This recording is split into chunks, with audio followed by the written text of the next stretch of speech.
The White House briefing room buzzed with anticipation on a crisp March morning in 2025. It was a typical Monday in Washington, D.C., where the cherry blossoms were just beginning to peek out, signaling spring's arrival. But inside the James S. Brady press briefing room, the air was thick with tension, not blooms. Karoline Leavitt, the youngest White House press secretary in history at just 27, stood behind the podium, her blonde hair perfectly styled, her magenta suit a bold statement of confidence. She was a rising star in the Trump administration, known for her razor-sharp wit and unshakable loyalty to President Donald Trump. The room, packed with reporters from every major outlet, was a lion's den, and Karoline was the unflinching tamer. Today was no ordinary briefing. Word had spread that CNN had assigned a new White House correspondent, Jessica Hartley, to cover the beat. Jessica, a 32-year-old firebrand with a reputation for aggressive questioning, had made waves during the 2024 election cycle with her relentless grilling of candidates. Her arrival at the White House was seen as CNN's attempt to reclaim its footing after years of criticism from the Trump camp for fake news. The press corps whispered among themselves, some excited, others wary about how Jessica's brash style would clash with Karoline's no-nonsense approach. It was the kind of drama that could only unfold in the high-stakes theater of American politics. Karoline began the briefing with her usual poise. "Good afternoon, everybody," she said, her voice steady and warm, a faint New Hampshire lilt softening the edges. President Trump has had a busy weekend, meeting with world leaders, signing new executive orders to secure our borders, and, of course, delivering on his promise to make America great again.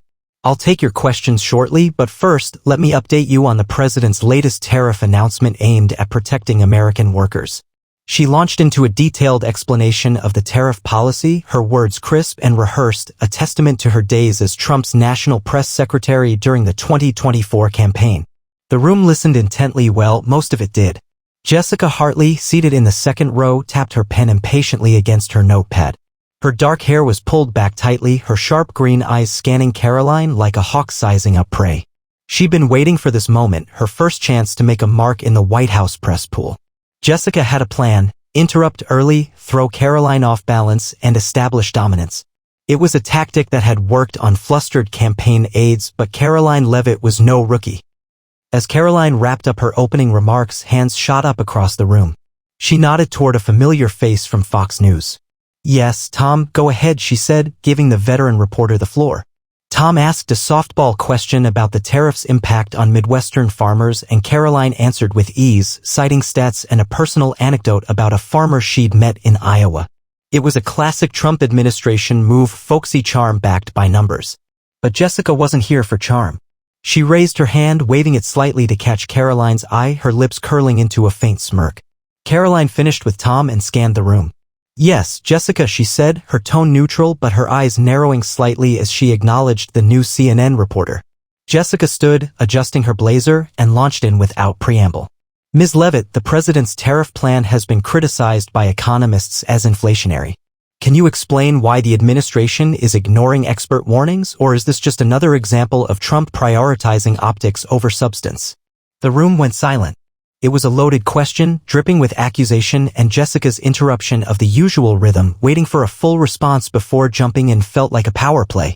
Karoline's smile tightened, but she didn't flinch. "Jessica, I'm glad you're here to ask questions," she began, her voice steady. "The president's tariff policy is about protecting American jobs, not chasing headlines. Economists can debate all they want from their ivory towers, but out in Ohio, where I grew up hearing about factory closures, people are cheering this move. Next question." Jessica didn't sit. She opened her mouth to interject, but Karoline held up a hand. "I said next question," she repeated firmly, her gaze locking onto Jessica's. The showdown had begun. The White House briefing room felt like a pressure cooker about to blow. Karoline Leavitt stood tall behind the podium, her hands still raised in a subtle but commanding gesture to silence Jessica Hartley's attempted follow-up. The CNN reporter's face flushed slightly, not from embarrassment, but from the adrenaline of the fight she'd clearly come to pick. Jessica wasn't used to being shut down, especially not by someone she'd privately dismissed as a Trump cheerleader in conversations with her producer the night before. She leaned forward, her voice cutting through the room like a knife. "With all due respect, Ms. Leavitt," Jessica said, her tone suggesting anything but respect, "you didn't answer my question. The president's own economic advisors have privately expressed concerns about these tariffs. Are you denying that, or are you just dodging the hard truth to protect his image? Her words were sharp, accusatory, and delivered with a smirk that seemed to dare Karoline to lose her cool. The other reporters shifted in their seats, some scribbling furiously, others exchanging glances. This was no longer a briefing, it was a cage match. Karoline lowered her hand slowly, her blue eyes narrowing as she sized up Jessica. For a split second, the room could have heard a pin drop. Then, with the calm precision of a seasoned debater, she leaned into the microphone. "Jessica, I answered your question," she said, her voice cool but edged with steel. "Maybe you didn't hear me over the sound of your own agenda. The president's policy is about real people, workers in Pennsylvania, welders in Michigan, not the whispers of a few DC insiders who've never set foot in a factory. If you've got data showing these tariffs won't deliver, bring it. Otherwise, let's keep this moving." The room erupted in a low murmur. A few reporters smirked, others raised their eyebrows. Jessica, undeterred, shot back, interrupting Karoline mid-sentence as she tried to call on the next questioner. "So you're saying the administration doesn't care about expert input? That's a bold stance, even for Trump." Her voice was louder now, almost theatrical, as if she were performing for the cameras trained on her from the back of the room. It was a classic reporter move: push, prod, and provoke until you got the soundbite you wanted. Karoline's jaw tightened, but her smile didn't waver. She'd dealt with hostile press before. Years on the campaign trail had taught her how to handle the likes of Jessica. She tilted her head slightly, a move that made her look both amused and unimpressed. "Jessica, I get it. You're new here, you want to make a splash. But this isn't a CNN panel where you can talk over everyone and call it journalism. This is the White House, and I'm here to give answers, not play your game. If you've got a follow-up, wait your turn like everybody else." The rebuke landed like a punch. A few reporters chuckled quietly while others scribbled faster. Jessica's smirk faltered for a moment, but she recovered quickly, sitting down with a huff and muttering something under her breath to the AP reporter next to her. Karoline didn't miss a beat, turning to a correspondent from Newsmax. "Yes, Sarah, your question," she said, moving on as if nothing had happened. But the tension lingered, thick and electric. Everyone knew this wasn't over. Jessica wasn't the type to back down, and Karoline wasn't the type to let rudeness slide. Behind the scenes, the stakes were higher than anyone in the room realized. Jessica had been handpicked by CNN's new executive editor, a vocal Trump critic, to hold the administration accountable in a way the network felt it hadn't during Trump's first term. Her assignment was clear: rattle Karoline, expose any cracks in the administration's polished facade, and deliver viral moments for the evening news. Meanwhile, Karoline had her own mission. President Trump had pulled her aside that morning in the Oval Office, his signature grin flashing as he said, "Karoline, these reporters are gonna come at you hard today. Give 'em hell, kid. Show 'em who's boss." She wasn't just defending policy, she was defending the Trump brand, and she knew it. As the briefing rolled on, Jessica stewed in her seat, plotting her next move. She wasn't done with Karoline, not by a long shot. And Karoline, glancing at her notes, sensed the storm brewing. She'd handled the first skirmish, but the war was just beginning. The White House briefing room had settled into an uneasy rhythm after Karoline Leavitt's sharp exchange with Jessica Hartley. The press secretary moved seamlessly through questions from outlets like OANN and The Washington Post, her responses a blend of policy details and Trumpian bravado. She touted the administration's latest wins: a booming stock market, a crackdown on illegal immigration, and a new trade deal with Canada that she claimed would bring back jobs from coast to coast. Her confidence was unshaken, her delivery polished. But every so often, her eyes flicked toward Jessica, who sat in the second row, scribbling notes with a ferocity that suggested she was plotting her next strike. Jessica wasn't just writing, she was seething. The earlier rebuke from Karoline had stung more than she'd expected. She'd come into the White House expecting to dominate, to prove she could rattle the administration's young spokesperson and score points for CNN. Instead, she'd been dismissed with a smile and a quip, and the room had laughed. Laughed. Her producer's voice echoed in her head from their pre-briefing call. "Jess, we need a moment. Something big. Trump's people think they're untouchable, prove they're not." She gripped her pen tighter, waiting for an opening. It came halfway through the briefing when Karoline opened the floor to questions about the president's upcoming rally in Texas. A reporter from NBC asked about crowd size estimates, a safe enough topic. Karoline was mid-answer, the president's thrilled to see thousands of patriots turning out in Houston, just like they did in '24 when Jessica shot to her feet, cutting in without raising her hand. Ms. Leavitt, speaking of rallies, she said, her voice loud and insistent, can you confirm reports that the president's campaign overstated attendance numbers in 2024 and that this Texas event is just another attempt to inflate his ego? The interruption was blatant, a breach of briefing etiquette that made even the most seasoned reporters wince. Karoline stopped mid-sentence, her lips pressing into a thin line. The room went quiet again, the air crackling with anticipation. Jessica stood there, chin tilted defiantly, daring Karoline to respond. For a moment, it seemed like the press secretary might let it slide. She took a slow breath, adjusted her stance, and glanced at her notes. But then she looked up and the fire in her eyes was unmistakable. Jessica, Karoline said, her voice low and deliberate, I don't know if they teach manners at CNN, but here's a tip, wait your turn. You don't get to hijack this briefing because you're desperate for a gotcha moment. The words hit like a whip and a few reporters gasped audibly. Karoline didn't stop. As for your question, because I'll give you the courtesy you didn't give me, the president's rallies draw massive crowds because Americans love him. They show up by the tens of thousands, not because we fudge numbers, but because they're tired of elitists like you telling them what to think. If you've got proof of your little conspiracy, show it. Otherwise, sit down. The room exploded into chaos. Reporters shouted over each other, some calling out follow-ups, others trying to defuse the tension. Jessica didn't sit. She fired back, her voice rising. So you're admitting the administration doesn't care about facts? That's what this sounds like. It was a reckless move, doubling down in the face of Karoline's takedown, and it only fueled the fire. Karoline leaned forward, her hands gripping the podium. What I'm admitting, Jessica, is that you're more interested in twisting words than hearing answers. I've given you facts, crowds are real, jobs are back, America's winning. If that doesn't fit your narrative, that's your problem, not mine. She paused, letting the words sink in, then added with a smirk, maybe try listening next time instead of yelling. It's a novel concept.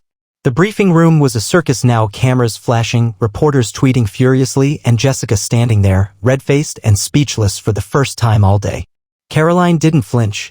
She called on the next reporter, a veteran from Reuters, and moved on like nothing had happened.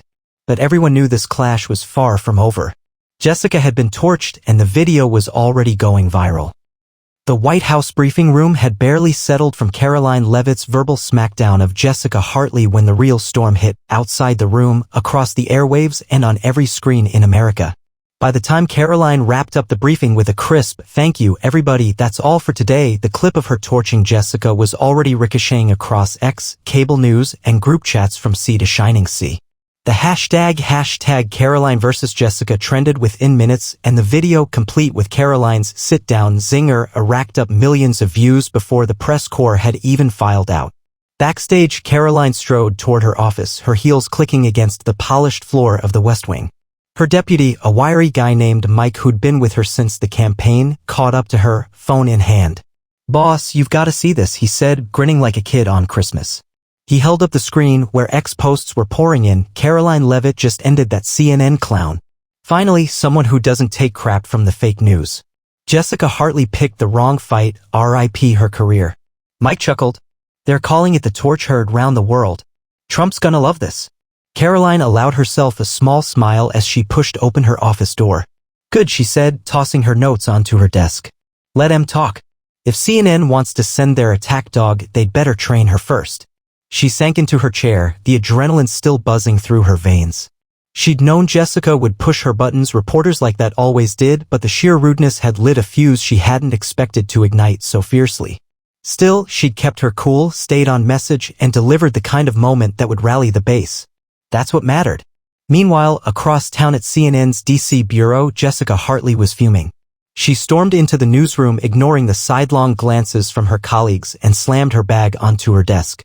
Her producer, a grizzled veteran named Paul, followed her in, his face a mix of frustration and amusement. Well, Jess, he said, crossing his arms, you wanted a moment. You got one, just not the way we planned. Jessica whirled on him. She humiliated me, Paul. That little Trump Barbie doll turned it into a circus, and I'm the one who looks like an idiot. She yanked her laptop open, pulling up the viral clip. The comments were brutal, Trump supporters crowing, moderates mocking her interruptions, even some liberals admitting Karoline had owned her. This wasn't supposed to happen, she muttered. I was supposed to expose her, not the other way around. Paul sighed, rubbing his temples. You push too hard, too fast. Leavitt's young, but she's not green, she's been in the trenches. You can't just steamroll her like she's some small-town mayor. Now we've got to figure out how to spin this. He paused, then added, "The execs are pissed, by the way. They're saying you handed Trump a PR win on a silver plat." Paul sighed, rubbing his temples. "You push too hard, too fast. Leavitt's young, but she's not green, she's been in the trenches. You can't just steamroll her like she's some small-town mayor. Now we've got to figure out how to spin this." He paused, then added, "The execs are pissed, by the way. They're saying you handed Trump a PR win on a silver platter." Jessica's stomach dropped. She'd wanted to prove herself, to show CNN she could take on the Trump machine and win. Instead, she'd become the punching bag in a viral beatdown. But she wasn't ready to concede. "Fine," she said, her jaw tightening. "Next briefing, I'll come prepared." She won't get the last word again. Back at the White House, Karoline's phone buzzed with a text from the president himself. "Saw the clip, Karoline. Fantastic. You're a killer, keep it up." She grinned, the praise warming her like a shot of espresso. But she knew the war wasn't over. Jessica would be back, and next time, she'd bring more than interruptions, she'd bring ammo. Karoline leaned back in her chair, already strategizing. She'd torched Jessica once, and she'd do it again if she had to. This was Trump's White House, and she was its gatekeeper. By evening, the story dominated every news cycle. Fox News replayed the clip with glee, calling Karoline the press secretary America needs. CNN, scrambling to save face, ran a segment questioning her unprofessional tone, but it fell flat. The American public had already decided they loved a fight, and Karoline had given them one for the ages. The fallout from Karoline Leavitt's fiery clash with Jessica Hartley lingered like smoke over Washington for days. By Wednesday, March 31, 2025, the White House briefing room was packed tighter than ever. A standing room only crowd of reporters, camera crews, and aides buzzing with anticipation. Word had spread that Jessica was coming back for round two, armed with what CNN insiders called a knockout punch. Karoline, meanwhile, had spent the intervening days prepping with her team, poring over policy briefs and sharpening her rebuttals. She knew Jessica wouldn't let the humiliation slide, and she was ready. The briefing began at 2 p.m. sharp. Karoline stepped to the podium in a navy blazer, her expression calm but her posture radiating authority. "Good afternoon, everyone," she said, her voice cutting through the chatter. "President Trump's been working hard for the American people. Today, we've got updates on infrastructure funding and a new veterans healthcare initiative. Let's get to it." She launched into her opening remarks, crisp and confident, as the room settled into its usual rhythm. But all eyes were on Jessica, seated front and center this time, her notepad replaced by a thick stack of papers, her ammunition. The Q&A started smoothly enough. A reporter from CBS asked about the veterans plan, and Karoline rattled off details with ease. $50 billion over 5 years, more clinics in rural areas, and a focus on mental health, because our heroes deserve the best. Then it was Jessica's turn. She didn't stand. She leaned forward, her voice icy and deliberate. "Ms. Leavitt, I've got documents here," she said, holding up the stack, showing the administration quietly shelved a similar veterans plan in 2023 after lobbying from private healthcare firms. "Can you explain why Trump's suddenly pretending to care now? Or is this just another election year stunt?" The room inhaled collectively. It was a bombshell accusation backed by paperwork, a rare move in the briefing room. Jessica's eyes gleamed with triumph, certain she'd cornered Karoline. For a moment, the press secretary paused, her gaze flicking to the documents, then back to Jessica. The silence stretched, and a few reporters leaned forward, sensing blood in the water. But Karoline didn't falter. She straightened, her smile returning sharp and dangerous. "Jessica," she began, her tone almost pitying, "I see you've brought props today. Cute. But let's get the facts straight since you're so eager to play detective. The 2023 plan? It was a draft scrapped because it wasn't good enough for our vets. President Trump demanded something bigger, better, and that's what we're rolling out now. You'd know that if you'd read the fine print instead of cherry-picking for your hit piece." She paused, letting the room absorb her deflection, then went for the kill. "And let's talk about pretending. CNN's been pretending to be fair for years, but here you are, interrupting again, desperate for a headline. If you've got more than rumors and rudeness, I'm all ears. Otherwise, let's move on." The room erupted, gasps, shouts, and a few claps from the back. Jessica's face twisted in fury. "These aren't rumors, they're records," she snapped, waving the papers. "You can't just dismiss this." Karoline didn't blink. "I didn't dismiss it, Jessica, I debunked it. Next time, bring something that holds up longer than your last question." "Yes, Peter?" She pivoted to a Bloomberg reporter, leaving Jessica fuming and the papers useless in her hands. The briefing ended minutes later, but the story was far from over. The clip of Karoline's second torching of Jessica went even more viral than the first, racking up 20 million views by nightfall. Trump called her personally that evening, laughing through the phone, "Karoline, you're a champ. That CNN girl's toast, keep swinging." Across town, Jessica's producer pulled her into a tense meeting, warning her to dial it back or risk losing the White House gig entirely. By week's end, Karoline Leavitt was a household name, a Trump loyalist who'd taken on the media and won twice. Jessica Hartley, battered but stubborn, vowed to fight another day. For American viewers, it was the kind of political theater they craved. Raw, unscripted, and unmistakably red, white, and blue.